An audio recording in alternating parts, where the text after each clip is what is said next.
the liberation struggle, the Anki Krochs, the brown fishers, the Beyers Nodies, the Breitenbachs, and these are great names in our legacy.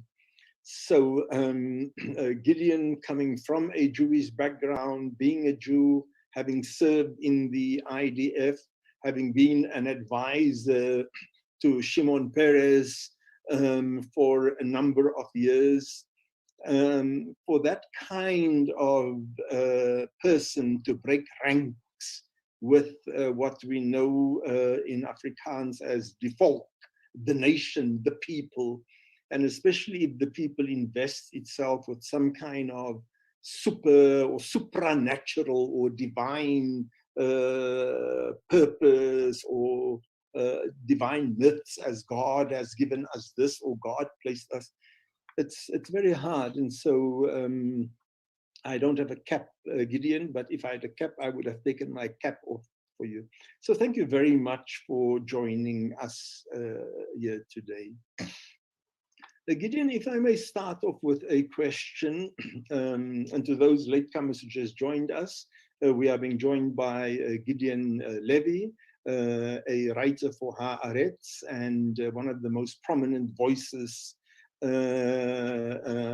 in Israel for justice for the Palestinians. Gideon, tell us a little bit about your personal journey. How did you come to be this, for some of us, celebrated, and for some of this reviled figure? First of all, let me thank you, Farid. For me, any appearance in South Africa, either physically or virtually as we do it now, has a very, very, very special meaning, a very deep meaning. I mean, you mentioned my modest role, but I never paid the price that you did, all of you who struggled for freedom. And part of my way toward the Palestinians has to do also with some visits in your country, which enriched me and inspired me like no other place in the world. I'll get into it. So you were kind enough to ask me about myself, and I can just tell you that I started like a very good boy, Tel Aviv boy, Israel boy, Jewish boy, Zionistic boy, like all of us in this generation. And we were taught all kinds of things, among them many lies, like a people without a land came to a land without a people, like everything the Jews are doing is right and everything the Arabs are doing is wrong, like all the Arabs wants to throw us to the ocean, like the Arabs were born to kill us, like the fact that the Holocaust enabled us Israelis to do whatever we want because we are the victims, and as victims we have the right to do anything. So this was the framework in which I grew up. And then came, as you mentioned, the service in the army as a journalist and working with Shimon Peres, which was still on the dark side of the moon. And then I started to travel to the occupied territories, which most of the Israelis don't do, even though it's half an hour away from our homes. People don't know it, how close it is and how far it is. Our backyard, the dark backyard of Israel. And while traveling to the occupied territories, gradually but consistently, I came to many, many conclusions about who are we Israelis, what are we doing there, what is our moral profile, and getting obviously to know also the Palestinian people, its courage, its tolerance, and above all, its rights, which were never respected. And this was an ongoing journey until today. It is at least once a week, over 30 years now, at least once a week I go to the occupied territories to document crimes of the occupation. But it was a process. It was not like one day I saw the light or the darkness. It was a process in which I became more and more radical the more I saw and the more I understood and the more I realized.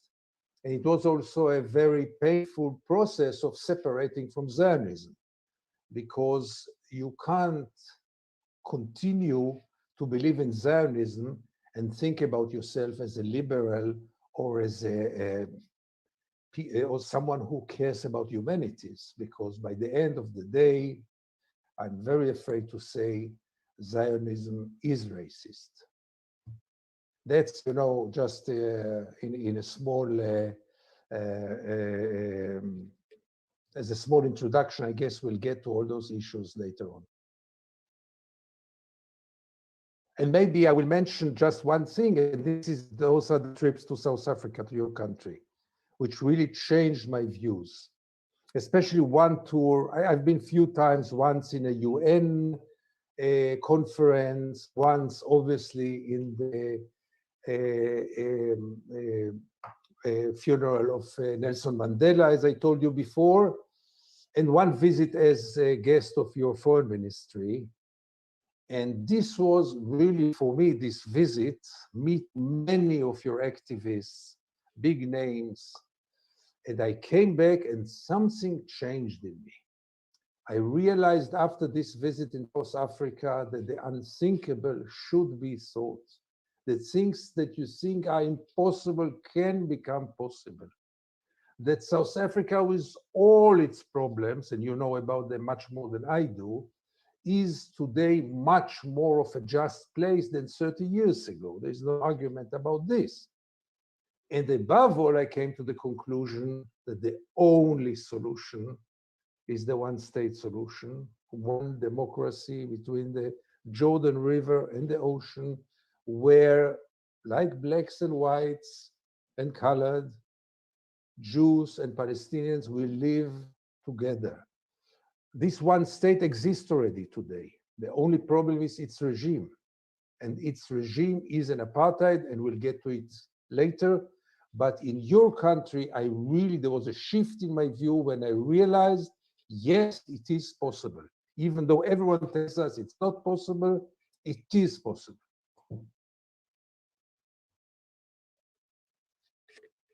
Gideon, in South Africa, I mean, I've been to Israel about 8 or 9 times.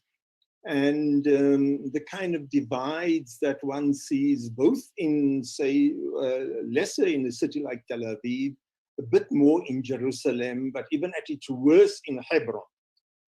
Those are very much the kinds of divisions that you saw in South Africa. Some permeability, a pretense of these things, and then black people, you could in fact pass your whole life through without encountering the black person as a person. You could encounter him as a worker on the street, but never as a person. And of course, all those anxieties about the communists, and these, the blacks are inherently, so we had all of them. And so, yes, it is true that in South Africa, yes, we haven't, of course, been able to overcome all of our differences. But by and large, I mean, racism in South Africa it's a no-no. It could cause you to lose your job. It's something that is hidden deep inside the house or the closet, where it actually belongs. So it is good, that South Africa has inspired others. I want to ask you about something that in some quarters is relatively still debated. And not so much, excuse me, not so much the reality of a single state, but the solidarity movement as a whole. We often take, as a solidarity movement, of course, we have to take our line from what do the Palestinians want from us, okay? And so some of our movements, we never pronounce on the one state or two state solution, and we seek refuge in the whole these things that the Palestinians and the Israelis must sort it out for themselves. It's not for us to prescribe to them what the solutions would be. And this is generally the public stance that is taken. If you scratch a bit below our skins and you ask us, when the cameras are switched off, we will tell you what we think. Although with some humility, because we are not the Palestinians, and neither are we the Israelis to tell people what they must. But of course, it is, I think, remarkable that the world saw South Africa, in South Africa, the world saw apartheid as the problem. And in relation to Israel, they seem to think of apartheid as the solution. So could you tell us more about this activist kind of, we don't want to speak to how you must resolve things, but in the meanwhile, all of us have an awareness that this whole two-state thing is a complete dead duck? Look, for many years, I believed in the two-state solution. I thought it is the most reasonable solution. People share one piece of land. Let's share the land and have two states. The Palestinians deserve self-definition and self-determination. The Jews deserve self-determination. Nothing is more simple than this. But after 53 years of Israeli occupation, some lies, some bluffs must be called, some lies must be torn. And the first lie is that the occupation is temporary.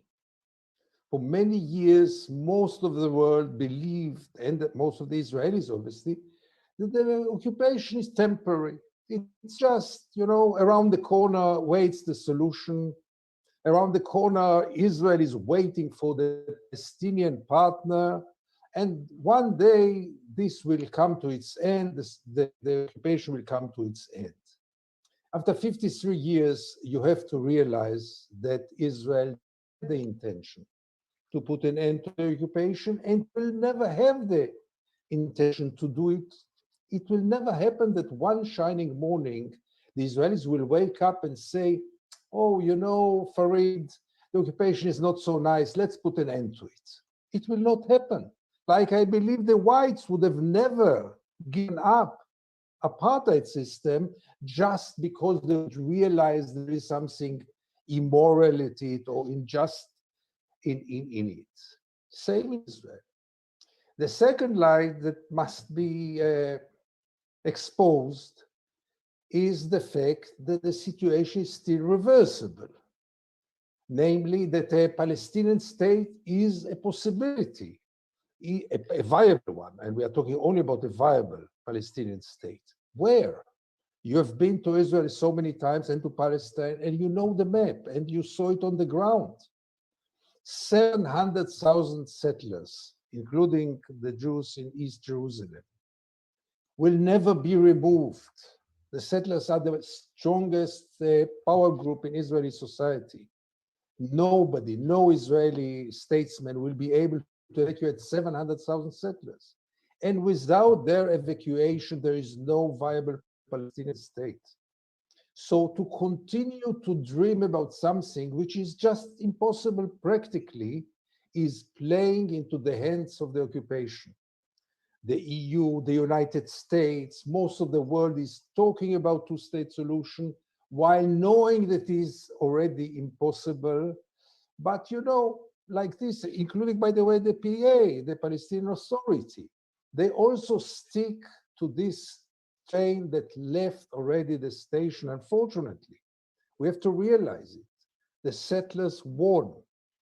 And if we realize it, and most of the people say, yes, you're right, but maybe there is some last chance for a two-state solution. But nothing is working for this. The occupation today is stronger than ever. The Palestinians today are weaker than ever. The world has less interest than ever to solve this problem. And in this reality, to continue to speak, to sing yesterday's songs, which are irrelevant anymore, is really playing to the hand of the occupier. And therefore, after a visit in your country, at least for me, it was very clear that we have to restart, reset everything. Namely, start to talk about one person, one voice as a guideline. Because when we go to this struggle, it will be much harder for Israel to say no. Why no? Because of security? Why no? Because the Jews are the chosen people? Why no? Because Jews have more rights in this place than others?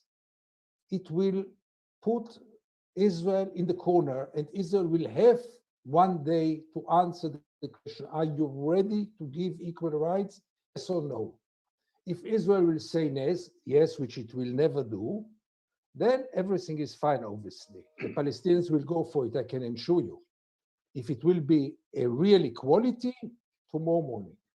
But Israel will say no. And then the world will know that Israel is an apartheid state. And then the world will have to answer, to challenge this question. Are you ready for a second apartheid state in the world? Will you continue to treat Israel as the darling of the West, supporting and supplying and arming like before? Are you ready to use the same means that you used so successfully with South Africa? Are you ready to use them also vis-a-vis Israel? And if not, why not? Why is it different? So that's the vision. Inspired a lot by your country. Yeah, but Gideon, I mean, you have this phenomenon that is commonly called in a cliche way in the United States, PEP, Progressive Acceptance for Palestine. And it's something that I often struggle to grapple with, you know. I mean, the most decent of some of my Jewish friends or associates, or, well, not in South Africa that many, but when I was teaching in the States, they get every single cause right. They are on the good side of every single cause, from climate change to Black Lives Matter to the rights for illegal domestic workers working in the States and so on.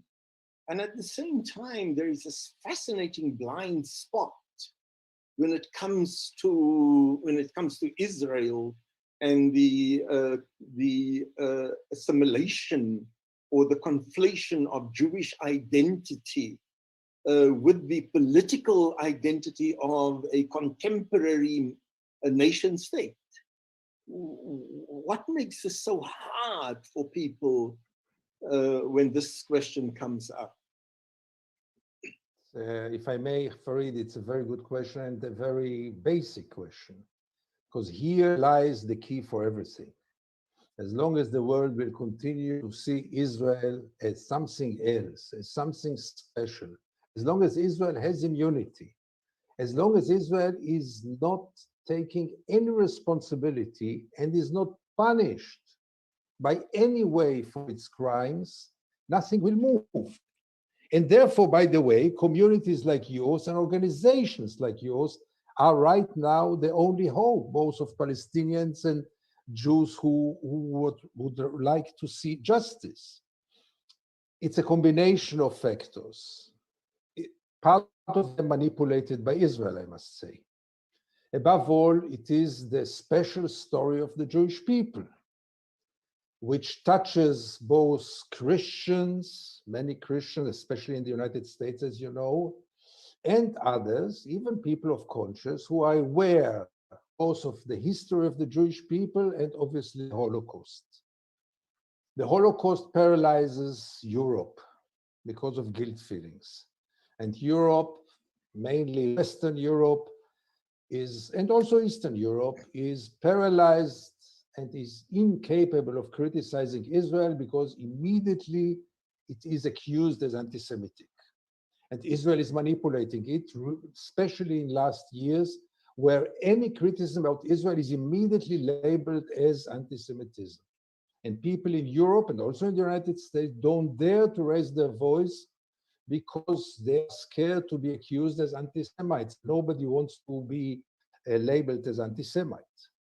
Israel is also playing on all kinds of sentiments, which part of them are authentic, like guilt feelings. I mean, I don't think that Europe shouldn't have guilt feelings toward the Jewish people. But Europe takes also responsibility for the destiny of the Palestinian people, because we know very well indirect responsibility, including the Germans, obviously, because we know very well that without the Shoah, without the Holocaust, there is a big doubt if the state of Israel and Zionism would have become into reality. I doubt it very much. My parents came in 1939 to Palestine because of Hitler, not because of any other reason. They would have continued their life in Czech Republic and Germany, and they would never come to this part of the world. It's Hitler who made them come to Israel and become Zionists, yeah? So this paralyzes a part of public opinions. The other thing is, and this is also a similarity with your country, that Israel has located itself as a front outpost of the West in this jungle of barbaric, Islamistic environment. Like you, South Africans, were the outpost against the blacks and the communists, the Western outpost of the West. Israel is perceived as the Western outpost of the West also today. And there are many interests who play here. Israel is also very powerful, as you know, both militarily but also diplomatically. Israel has open doors in Washington like very few other countries. And all this gives Israel a very, very special position in the international community. Okay, so Gideon, the question then arises, okay, well, I mean, the first, when you spoke about the conscience of Europe, I don't know, but it does seem to be a very selective conscience. When, for example, the Belgians are confronted with the atrocities of millions of people in the Congo, then this conscience is dead. When the Germans are confronted with the massacre of a huge percentage, nearly 20% of the Herero people in Namibia, then this conscience is dead. So, I mean, let me be honest with you, and of course, nothing, can excuse the Holocaust, and I don't want to engage in games of cheap calculations of my debts are more than your debts. But I suspect, Gideon, that there is a strong element of racism also involved in this. That we killed our own people. And whatever Jews may be, I mean, in the international imagination, in the European imagination, there are, of course, minority Jews who are, say, from the Ashkenazi Jews from, or the Mizrahi Jews from North Africa, or Ethiopia, or, okay. But for Europe, I mean, it's often, I think, it's a white question also. And so many Zionists, in fact, are knowingly moving on a wave of white supremacy. Because white suffering is more important than black suffering and more consequential. And so I don't know if it is really a question of conscience, genuine remorse for what we did to the Jews. And of course, the gypsies and gay people and physically differently abled people. What do you say to that, Gideon? I couldn't agree more, Farid. It's part of the problem, but let's face it. when at 9/11, hundreds of Americans are killed, it shakes the world. When millions of Africans, Black Africans, are being slaughtered in all kinds of wars, the world couldn't give a damn. Excuse me for my language. That's part of the problem, obviously. I'll tell you more than this. Even today, let's leave the Holocaust. If one settler is killed, it makes a story in Western international media, for sure in the United States, for sure in the New York Times. At the same time, it can be tens of Palestinians killed and you will hardly hear about it. Life is not equal, and Jewish life is perceived both in Israel and in the West as worth more than Palestinian lives or African lives. Mm-hmm. Mm-hmm. So, Gideon, for you as an Israeli, and I don't know, but I kind of sense, I haven't been to Israel in a good few years now, since they have officially imposed a ban on activists from the BDS movement coming. But I kind of just see the society moving further and further to the right. If you look at the decimation of Labour Party, you see, the state of Meretz, for example. And in the midst of all of this, Gideon, what keeps you going and motivated? Why do you, all of us, we agree on how powerful Israel is, how powerful the Zionist lobby is.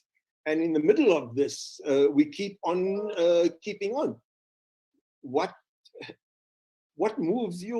Why do you keep on going on? I'll be very honest with you, Farid. I have no other choice. That's the truth. What choice do I have? I cannot live with it. I have no intention to leave Israel because that's my place. I was born here and I will die here. That's my culture, my language, everything. And what other choice do I have except of raising my voice? Because,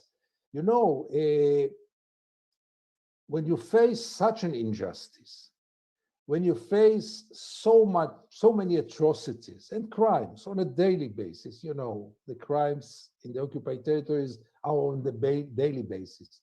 The minute that we are talking now, there are some crimes committed half an hour away from my home on a daily basis. You can't keep still, it's your struggle. You can't turn your eyes away because you know all this. Unlikely most of the Israelis who deny it and live in denial, I go there and I see it, and I have my friends there, and I cannot close my eyes anymore. Too late.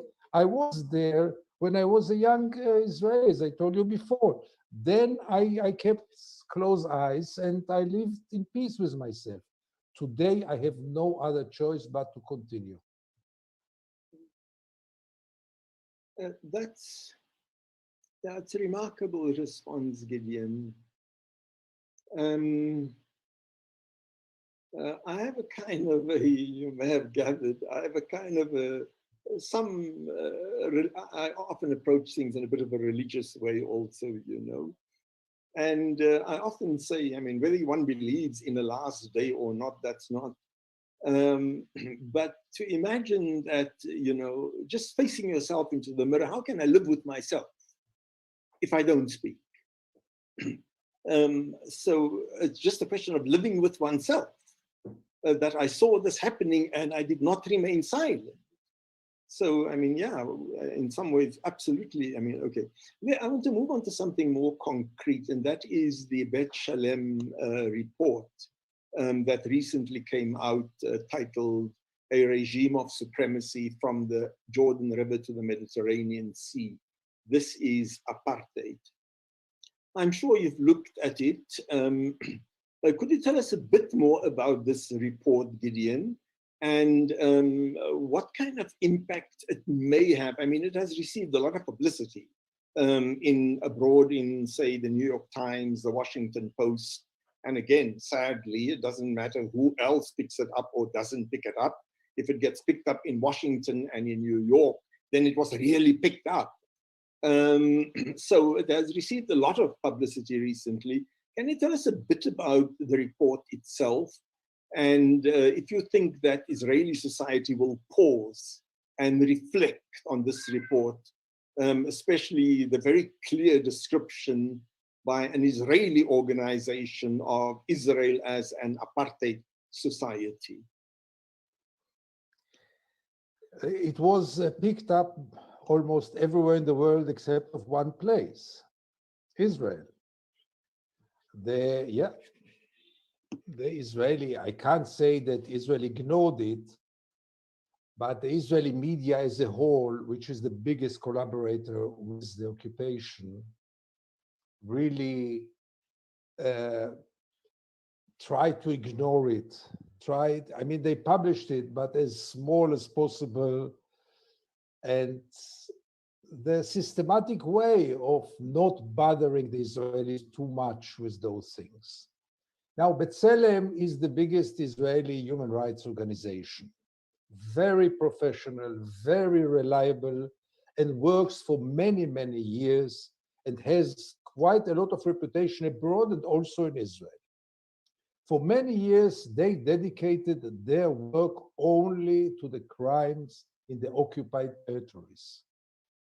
What made the big difference in this report is the fact that it's the first time that they say what they think, they declare what they think about Israel as a whole.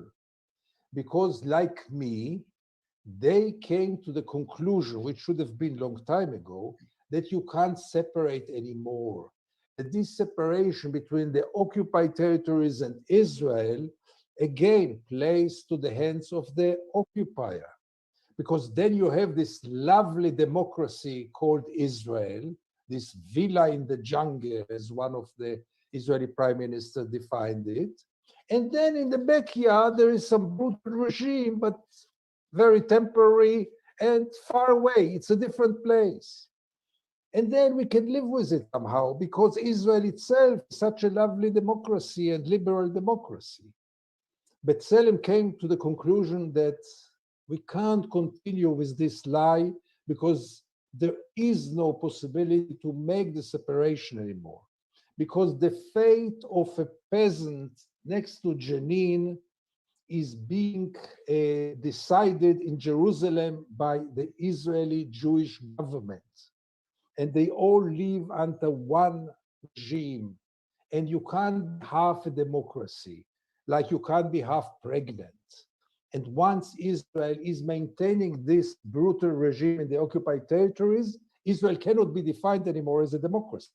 Because you can't be a democracy and say, oh, but I have this backyard where all those atrocities are taking place. No, it doesn't work like this. If there are atrocities who are taking place, so the whole regime is not a democracy. Bet Shalom came to this conclusion that we can't separate anymore, that the green line is dead, and there is one state in which, yes, Jews are living in a democracy, but that's exactly that the Jews are privileged over the Palestinians, and this can be defined only as an apartheid system. I mean, I was very conscious during the years of the struggle against apartheid that we were accused of many, many things, we in the liberation struggle. And of course, I mean, our liberation struggle wasn't really hunky-dory. It wasn't as if we were a perfect species of people. It's not, I mean, we weren't confronted with the question about where is your Mandela, the way many Palestinians are confronted, give us a Mandela. The whites weren't aware of, the ordinary whites weren't aware. If they were aware, they didn't care a hoot about Mandela, who was languishing on Robben Island. But there is this continuous need that oppressed and occupied communities have to in some ways, display their humanness and their humanity, which often for the oppressor just means indicate your willingness to be walked over. Lie down so that we can ride over you, and this is what will make you acceptable to us. But I do want to raise possibly the awkward question in some contexts. The concern, about the religionization, and this is also increasing, the religionization of responses in the area. And I don't want to say the conflict, because often when we speak about the conflict, it's like, as if there's a slight argument between two people. No, it is occupation. No, it is oppression. No, it is dispossession. So don't just talk about the conflict. It's not a conflict. There's a war being waged on the people, okay? But having said that, is there any legitimacy? And as I'm asking the question, Gideon, I feel rather foolish. I feel like somebody interviewing somebody in the apartheid era and saying, is there any legitimacy to the question that the communists are waiting behind the bush, ready to take over? And of course, there were communists, and there are still communists in South Africa, and they're happily a part of the government. And they are, Ronnie Kasrils, for example, is one of the leading communists in South Africa. Joe Slovo, the father of our liberation army, was also, like Kasrils, a Jew, and they were communists. So, okay, so they were communists. Okay. But I want to raise it in your context. The kind of anxieties, not so much about, as they regrettably discovering late in America now, not right-wing white nationalism, so not Jewish right-wing, well, if there is such an animal in, because the vast majority of Israelis seem to be going into that direction, but I'm talking about, say, some of the real things. Okay, so that is a problem. We're ignoring it at the moment. But the big problem is really the rise of Islamism. And Islamic fundamentalism is something that we have to watch out for. Is this a problem in a possible progressive Israeli discourse? And if so, how do they deal with it? It's a problem, but it is also an excuse not to do anything. There's nothing that happened to Israel better than the uprising of Hamas. As long as there were moderate secular Palestinians like Yasser Arafat and others, it was a challenge for Israel. When Hamas comes, it's much easier, or Hezbollah, or Iran, it's much easier for Israel to market it to the Western world and say, you don't mean that we will sit with those Islamists, with those fundamentalist Islamists. The world understands it, especially after 9/11 and all the other things that happened in the West, and facing those problems in many European countries and in the United States. So it played into Israelis' hands in many ways. But Farid, above all, you must understand that what happened to Israeli society, the real worst thing that happened to Israeli society, is not its movement toward the right, and it did move toward the right. The real problem is that the Palestinian issue is off the table, that nobody deals with it anymore, that nobody is concerned about it and nobody cares about it.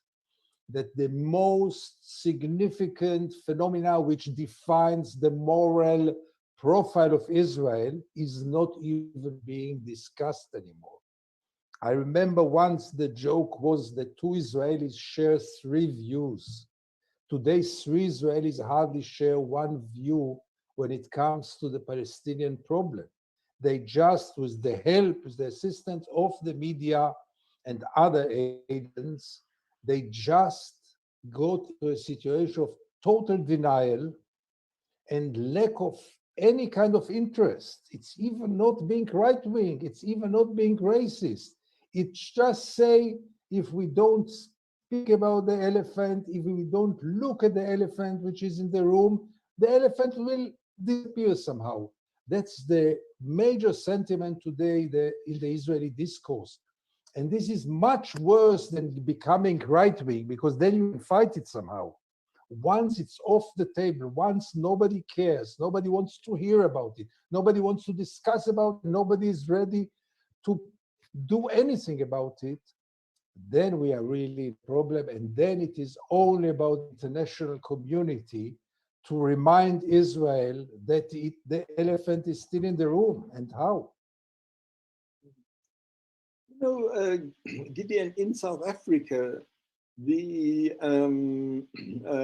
Zionist community, of which I think the vast majority of South Africans, as you probably, of South African Jews are, of course, Zionists, although we have a not inconsequential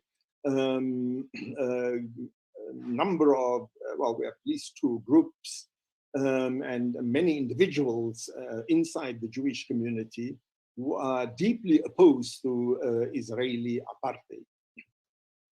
But they often latch onto the last part of Mandela's life. When Mandela emerged as a free person from prison, and you will recall that he refused to be released. Mandela could have been released from prison at least 10 years before that. But he refused to, in this particular case, renounce the armed struggle, limited as it may have been. He refused to because a prisoner can't negotiate. Okay. So what happens in South Africa is Mandela, the peacemaker, Mandela, the mediator, it's the only Mandela that they recognize. As if they only saw this man as, you know, Father Christmas, giving out some chocolates and sweets to well-behaving children. And so the whites behaved well. And then he came on his reindeer and he gave all these whites some nice chocolates or sweets or something. So this is the way South African, on the whole, the South African Jewish community, all the Zionists certainly inside this community, respond to Mandela, and they use this as an argument. Mandela, and so in some ways, it also plays into the South African national ego. You know, we are the people who can play a role in reconciliation, but that, of course, as anybody knows, it's one part of our history. The larger part of our history was, and Mandela didn't go to sit on Robben Island, the prison, because he was busy baking cakes for the Sunday school, you know, or for the shul or whatever. So what do you make about this? And more specifically, you know, what should be South Africa's role, if it has any, in fact, in addressing the question of the dispossession of the Palestinians? So those are two questions. But first, I must tell you that what you describe about the Jewish community in South Africa is very similar to what happened here in Israel. Many liberal Israelis say, oh, if we only would have had a Palestinian Mandela or a Palestinian Mahatma Gandhi, then everything would have been solved. And when they mention Mandela, exactly, they think that Mandela was this nice guy who spoke in this wonderful terminology about equality and peace and never had a real struggle and never had no other problem but to have this struggle. So they ignore it and they, you know, put some makeup on Mandela. And this excuse also to say, oh, if they will only have a Mandela, we will make peace. That's obviously nonsense because Israel has no intention to go for peace.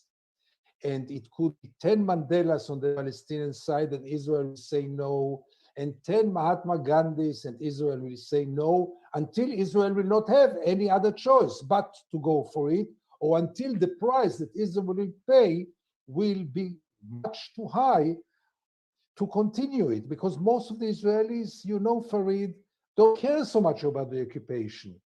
But why would they bother to put an end to it? Why? Who needs all this headache? So, you know, let us continue. As long as Israel has nothing to lose from continuing the occupation, and that's the situation now, nothing will change. Now comes the question, what can South Africa, what role can it play?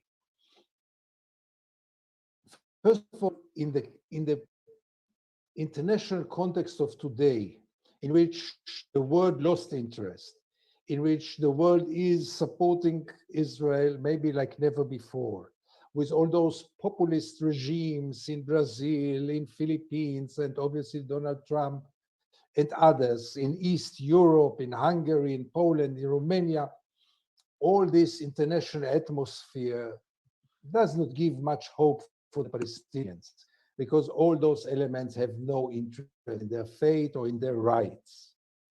The only hope is of civil societies.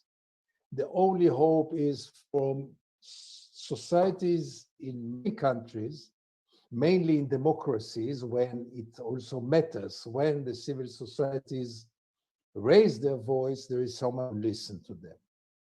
South Africa is a very special case because South Africa, I don't have to tell you, has also a symbolic significance.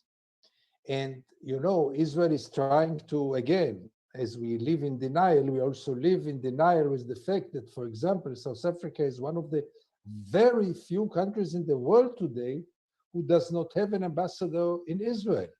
It was quite hidden. You know, I passed many times at the residence, a beautiful residence of the South African ambassador here, and it's locked. And very few Israelis know it. I think if more Israelis would have known it and would have known the reason, it would make us, hey, why, I mean, South Africa, we supply them with nuclear, we supply them with everything. Where are they? It's about a long journey of raising voice, of struggling. I think also the Palestinians deserve any kind of sympathy and solidarity because they are right now lonely as never before. I think they are in the worst position ever since 1948. The Arab world turned their back to them, as you know, most of the Arab world, if not all of it. Europe lost interest. And I think that they deserve also some kind of solidarity, especially for places like from countries and societies like the South Africans. So the role to play. To tell you that this will be a game changer, unfortunately not for the short run. Gideon, Gideon Levy, thank you very much for joining us in conversation today. Your clear-headedness, the ruthlessness of your truths, your refusal to be glibly positive, your realism. I mean, all of this together is an enormous source of inspiration for us. You know, as you were talking, I thought, gosh, you know, now, of course, as Africa for Palestine, we engage in this kind of thing. But as you're thinking, oh gosh, you know, I really must make sure that all our members, that all our board members listen to this. So as bleak as what you sometimes appeared, your realism spurs us on, you know, to a deeper level of commitment. As Mandela, you know, said famously, that our struggle will never be over until the Palestinians are not free. Of course, I mean, as internationalists, we understand that there are also other struggles and we're also busy with different other things all the time. But as South Africans, we have a particular insight into some of the challenges that your society faces. So Gideon, thank you very, very much for joining us, and stay safe and have a good the rest of your day. Okay. Thank you so much, Farid, for having me. It was for me really a special experience. I hope we'll meet face to face one day, and keep up your struggle. Really, you and your organization, we need you there. Thanks, my brother and comrade. Bye-bye. Thank you very much. And bye Bye-bye. to our listeners and viewers. Thank you very much.